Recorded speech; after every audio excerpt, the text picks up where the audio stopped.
40, o sol surge adentrando minha sala. E se não tivesse a parede, iria até a cozinha. É o momento que eu amo estar presente, quando o astro rei surge. E eu agradeço por toda a vida deste planeta.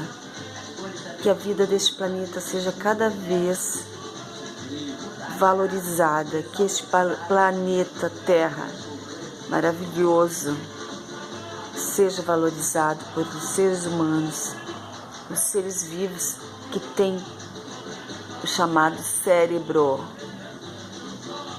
que com suas descobertas, com seu cuidado, conduz o mundo. Então temos muito cuidado com quem elegemos para nos governar.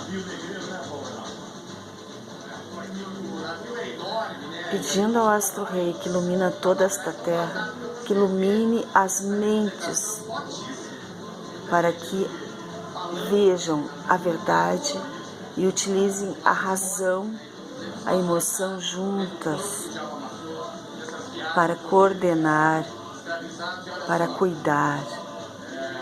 Principalmente o olhar cuidadoso sobre todos os seres da Terra.